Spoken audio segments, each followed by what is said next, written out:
नमस्कार जय जगन्नाथ दर्शक बंधु एसपी एस्ट्रोलॉजी ओडिशा चैनल प्रसारित मासिक राशिफल कार्यक्रम को आपण मानक स्वागत। दर्शक बंधु आज आम आलोचना करवा 2024 मसीहा सेप्टेम्बर मासरे केमिति रहिबो राशिचक्र नवम राशि धनु राशि व्यक्तिविशेष मानक शुभाशुभ राशिफल विषय में विस्तृत भाव आलोचना करवा। किंतु ता पूर्व जदि आपण माने हम चैनल को सब्सक्राइब करना ताले सब्सक्राइब कर दियंतु एवं पाखरे थिबा बेल आइकन को प्रेस करंतु। दर्शक बंधु चलतु आरंभ करवा आज आलोचना चक्र सेप्टेम्बर मासरे धनु राशि शुभाशुभ भाग्यफल विषय में। धनु राशि जार अधिपति ग्रह होचंदी बृहस्पति। धनु राशि शुभवार रविवार सोमवार गुरुवार घातवार शुक्रवार। शुभ संख्या 7 8 9। शुभ रंग कमला कॉफी बैगणी। यही धनु राशि व्यक्तिविशेष माने स्वभाव रे प्राज्ञ धार्मिक सुपुत्रयुक्त राजमान्य लोकप्रिय द्वैजदीवादी देवादि पूजक वस्तु संग्रही सभारे कथक शोभन नख सुमति शुचिप्रिय स्थलदंत अधर ग्रीवायुक्त काव्यकर्ता प्रगल्भवादी सुकुल युक्त बदान्य सौभाग्य दृढ़ बंधुपाद एवं निम्न स्थल पीड़ा आदि स्वभावर होता। यही धनुराशि व्यक्तिविशेष मानक यही मासटी शुभ एवं अशुभ मिश्रित फलाफल आनिबाकु जाउछि। मास आरंभ में आपणकर कार्यक्षेत्र उपर ध्यान देवाकू पड़िबो। अनावश्यक गपसप एवं आवश्यकता ठारू अधिक लोकंक सहित कथबार्ता आपनको असुविधार पकाई पारे। कार्य उपरे आपणकर ध्यानर अभाव हेतु आपनको कर्मक्षेत्र में असुविधार सम्मुखीन होबाकू पड़ी पारे। व्यवसाय करुवा लोक माने आक्रोशरू दूरे रहिबा उचित एवं सेमानकर व्यवसाय सहभागी मानक सहित भल संपर्क बजाय रखिबा उचित।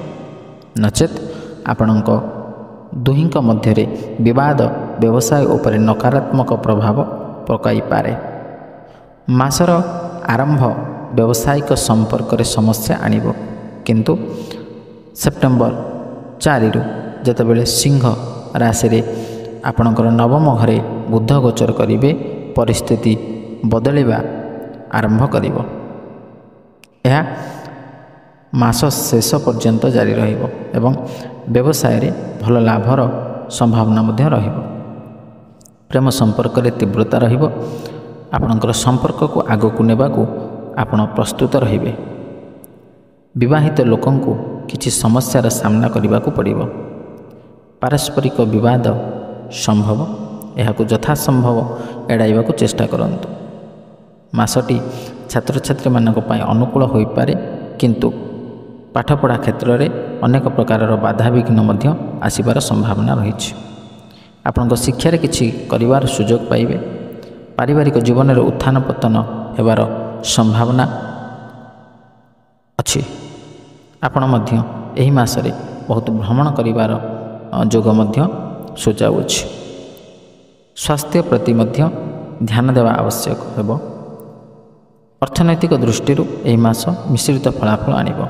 खर्च नियंत्रण रहिबो एवं आय मध्य भल हेबार संभावना रहुछि। दर्शक बंधु जो दुईटी मुख्यतः ग्रह को नहीं आम आलोचना करती यही राशिफल विषय से दुईटी ग्रह होचंती बृहस्पति एवं शनि। आपणक राशि बृहस्पति षष्ठस्थ एवं शनि तृतीयस्थ। प्रथम जदि आम बृहस्पति कथा आलोचना करवा तेज बृहस्पति होचंती धन धान्यर कारक विद्या बुद्धिर कारक यश कीर्तिर कारक आध्यात्मिकतावादीर कारक एवं विभिन्न प्रकार सकारात्मक दिगर कारक सत चिंता सत ज्ञान सत्संग सद्बुद्धि सत्मार्ग आदिर कारक होता। तेणु यही बृहस्पति जे कि गोचरीय स्थिति अनुसार द्वितीय पंचम सप्तम नवम एवं एकादश स्थान में शुभ फल प्रदान करिथांती।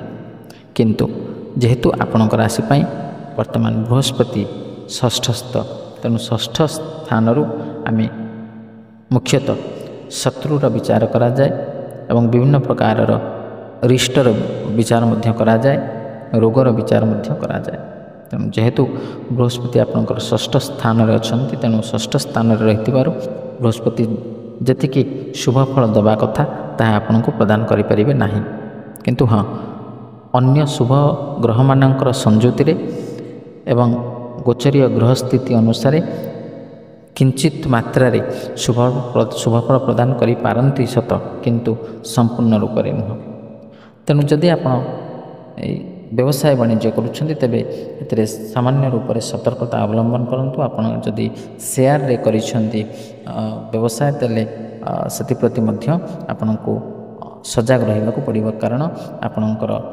पार्टनर को सहित किछि मतभेद आसी पारे एवं यही कारण को नहीं आप व्यवसाय रे मध्य क्षतिर पड़ पारती आकस्मिक भाव में क्षतिर संभावना रही एवं अर्थ नाशर मध्य जोग रही जो मैंने शेयर मार्केट अर्थ विनियोग कर समयटी ठीक ना नुहे तेणु आपण बुझी विचारी धैर्यर सहित अर्थ विनियोग करूँ कारण आकस्मिक भाव में आपणकर शेयर अवनति होवार संभावना रही एवं आध्यात्मिकवादी लोक मैंने सामान्य मात्रा आध्यात्मिकता क्षेत्र मन फेराई आणवे एवं अन्यान्य दिगरे आपण मन बड़ाइबे एवं विद्यार्थी माने जो माने पाठपढ़ा क्षेत्र में वर्तमान अच्छा से माने पाठ पढ़ारे सामान्य भाव अनाग्रही हो पारती अन्य दिगरे ध्यान केन्द्रित करेंगे किंतु पाठपढ़ा क्षेत्र में ध्यान केन्द्रित होब ना तथापि आपण निरंतर भाव में चेष्टा करंतु देखिए निश्चित भाव में आपण सफलता हासिल करेंगे।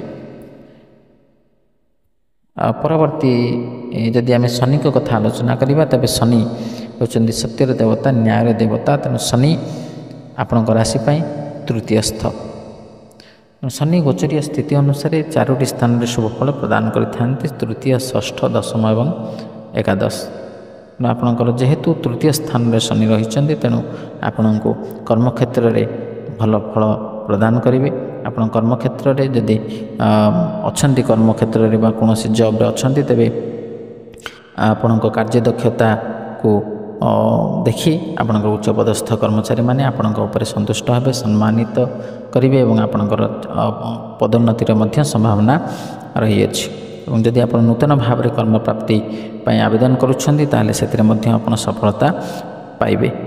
दर्शक बंधु एत विस्तृत भाव में आम आलोचना कले जो अशुभ फल कथा आम आलोचना कर अशुभ फल को परित्याग कर शुभ फल प्राप्त करने निमंते केते गुड़ी प्रतिकार विषय में आम आलोचना करवा तेणु प्रतिकार निमंते आपण प्रतिदिन स्नान पर विष्णु सहस्र नाम पाठ करंतु किंबा आपण बलदेव दर्शन करंतु कौन से बुधवार रे बलदेव दर्शन करंतु नारायण दर्शन करंतु एवं आपण प्रतिदिन बृहस्पति बीज मंत्र को जप करंतु देखिए निश्चित भाव में आपणकर ये अशुभ फल को परित्याग कर शुभ फल प्राप्त करेंगे।